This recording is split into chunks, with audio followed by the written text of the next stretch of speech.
so many people are out there walking and their mind is in one place and their body's in another. So their body's suffering. They're having health challenges, they're tired, they're depleted, they're drained, they need rest, but their mind is saying, but you can do one more thing, and you can handle one more thing, and this is okay, right? But yet now you're trying to manifest peace and freedom, but you don't even have it within your mind and your body, right? And I feel like that's one of the key things. So when people say, well, how do we get there?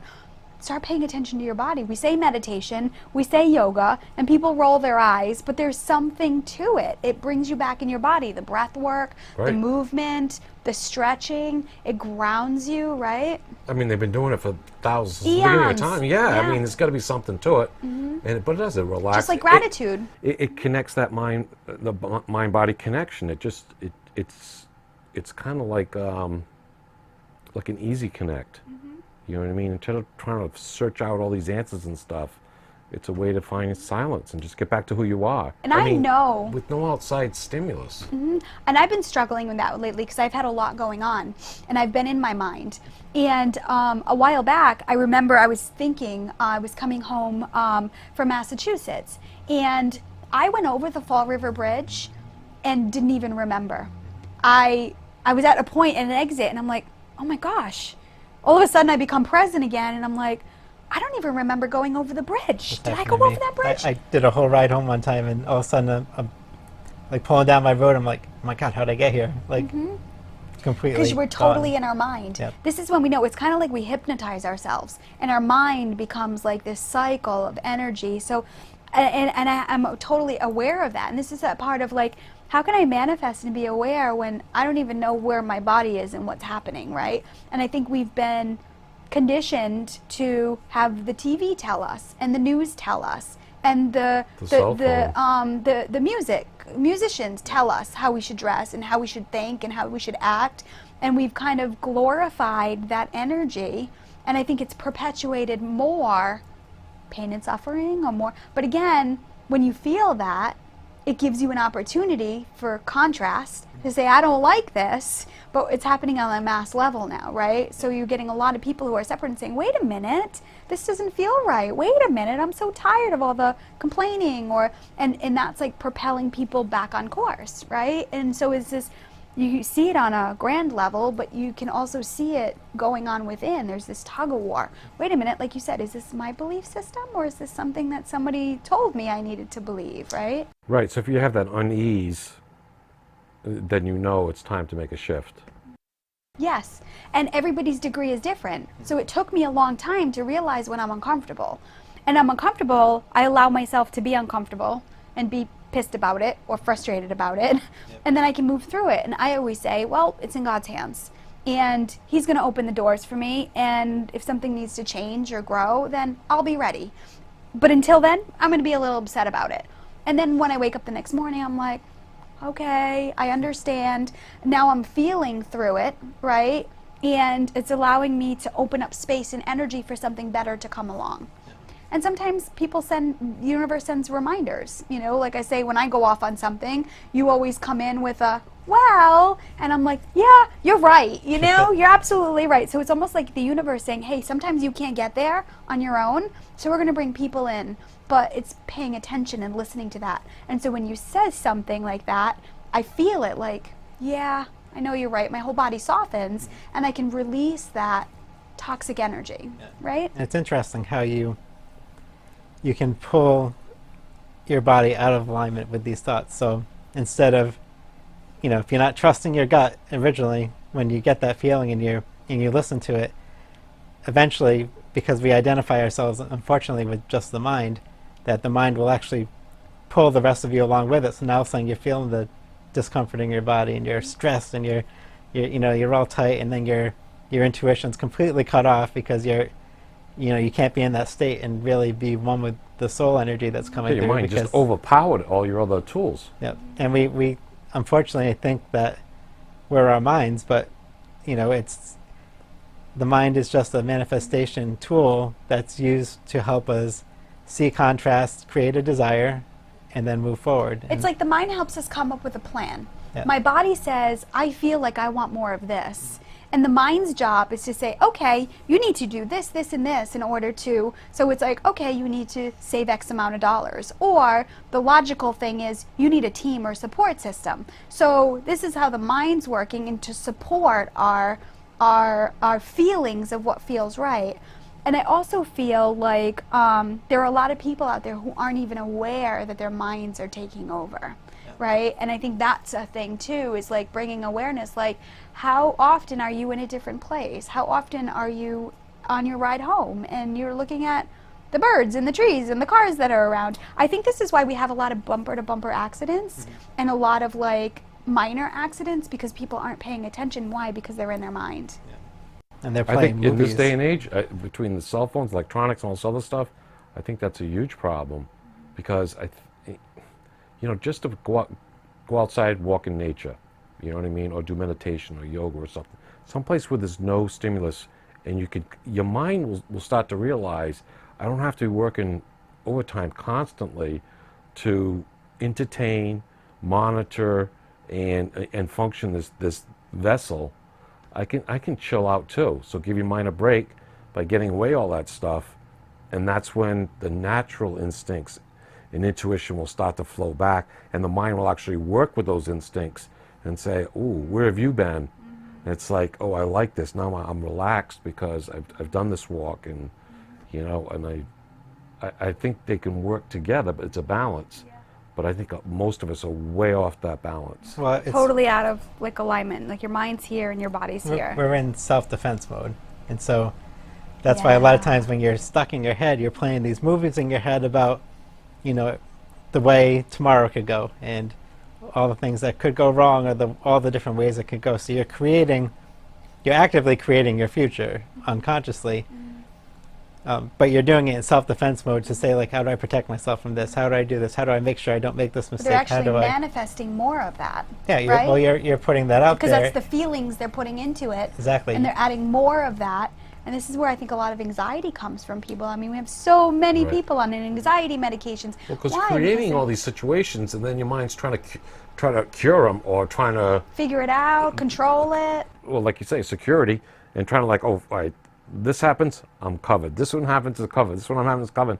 And the probability is none of that's going to happen, but it keeps your mind working for that basic human security blanket, or to run the body, and it just gets burnt out. And that's why you get stressed, you get anxiety.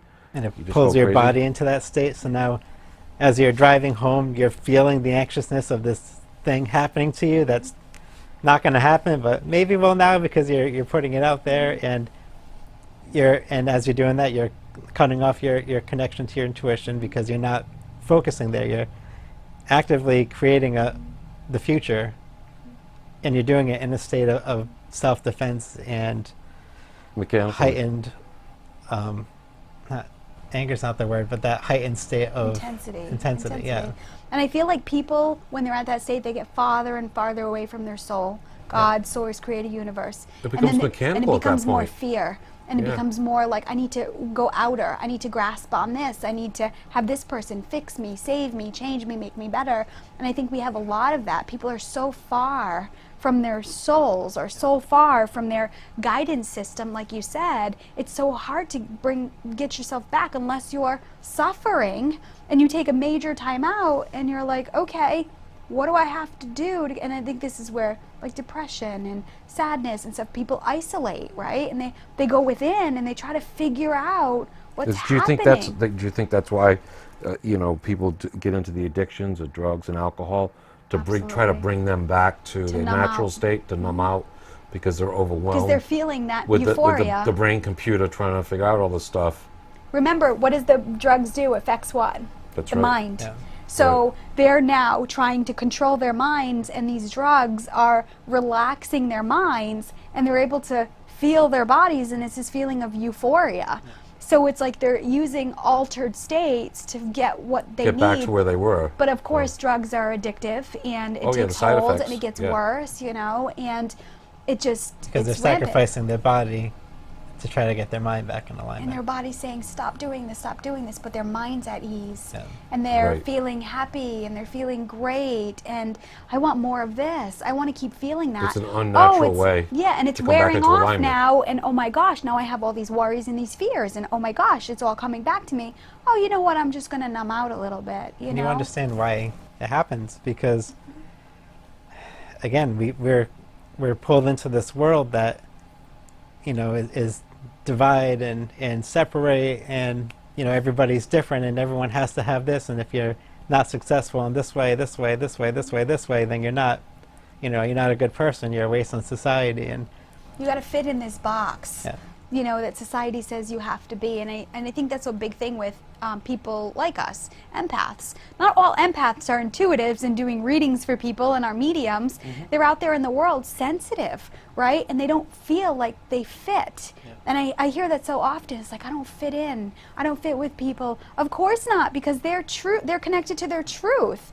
And they know that they need more gentleness, or they know, but they're in a world of harsh energies that are saying, oh no, you have to be this way, and you have to go to this school, and you have to do this job because this is what you do. And you know, we've got 5 lawyers in the family, and you have to become a lawyer. And that sensitive person, or that empath, or that child of the light, whatever you want to call it, comes in and says, but I want to paint and I want to play music. And that family's like, oh no, you can't do that. It gets locked away, right? And then inside they're like, I don't fit, but they're conforming to a society that says that you have to. And I think there's so much of this shift and this energy change of people taking their power back. well, it's funny because like I work That's at a, awesome. That was Oh, it really, is. it is. You really hit the nail on the head. Thank you. Yeah. yeah, I was just gonna say, like, I work at a college, and I see so often that, you know, there's this belief out there that everybody should go to college, and I see students that are there, and I say, you know, they should be learning a trade, or they should be doing something that they like, because, you know, they're forcing everyone to go to college, and guess what? There's no jobs out there for the people graduating from college. But if they went out there and they learned a trade, or worked with their hands, or did things that they actually enjoyed, they'd be much more successful. And it's this, again, it's this belief system that we're perpetrating out there in society that college means you're successful. Yeah. You know, and I have to say, Tony Robbins, you know, again, he built himself. There's so many people out there who created a life from, you know, putting in the work. And hopefully that's what I'm doing, because I might lose my job after saying that about college, but it's the truth, you But know? you can see it, and it's funny, I think this is why we have so many students that have so much debt with college, because it was a mismatch of energy, right? And so I have to say, the people who are out there who needed their degree to do what they're doing and destined to do, they have no problem paying their college debt. Why? Because the energy into it is, I love this job, and this provided support and a degree or a paper for me to get where I needed to be, because there's definitely lots of jobs out there that are degree oriented, that you need a degree, right? But they go through school, and whether they manifest scholarships, or whether they have the means, or manifest a job that supports their bills, it's equal. But you have a lot of kids going to school who don't even really want to like school, or don't want to go, and now they have all this debt. Why? Because there was this mismatch of energy. And this is part of when we don't listen, the stuff piles up and piles up. And how much in debt do we have to get? How much do you have to be in debt in that house that is really, you got it because everybody else had a big house, or everybody else had open concept, or everybody else had it in this environment or this place? And how much do you have to struggle before you say, you know what, I don't even want to be here. I don't even like this neighborhood, right? But that part of it is like we feel failure, you know, when ultimately it's freedom, being able to release those things. Absolutely. I mean, people are afraid of change naturally, and I think that's why they hold on to a lot of baggage, physical and emotional too, because it's comfortable, because it's known. You know what I mean? And with change, it's an unknown. So I think it kind of and that just creates disturbance too. Disturbance in the force. Ding! And I think the funny thing is that, you know, people that say they're uncomfortable because they don't fit into these boxes, if you actually looked at it, nobody fits into these boxes. They're imaginary, they're made up, and all you do is, when you put someone in that box and you and you see them as existing in that category, what you're doing is you're not seeing half the person that exists outside it. You're just focusing on the parts that do fit, and you're saying, okay, I limit myself to this box, and I see that person, and I'm going to limit them in the same way. Everybody's different. You know, if everyone should just be who they are, you know, you don't need to be labeled with this or that or whatever. We make things so complicated in this society, and even in the, you know, under the guise of being accepting of people, we create all these different categories to put them in, and all you're really doing is making things harder. And it just seems the separating. categories to put people in are worse now. There's so much more of them, right? But the problem is when you find people who, let's say, believe in what you do, whether it's ugly, mean, sad, it perpetuates more. And people can always justify bad behavior based on, oh yeah, you need to hurt this person because this person needs to be taken out because they're no good. Well, the thing is, the society we're in now, you can find other people who will believe that with you and perpetuate it. Yeah. And we have a lot of tragedy because of it. And like I said, people are losing that connection of compassion and treating everybody with And they're losing their independence. Yeah. They're very easy to go with the mob mentality. You know what I mean? And once you start getting down to those emotional things, especially the primal, you know, anger, fear, and stuff like that, they're like magnets to grab people together that are just not in tune to who they really are, but they feel comfort, emotional comfort, being dragged into like-minded people, even though when you look at overall that particular group, it could be like it's not healthy. it's not a healthy group, but the individuals inside feel comfortable and they feel emotionally fulfilled, even though And I have to say, the let's group put it itself out isn't. there. Most people, if not all people, feel like they don't fit in some way.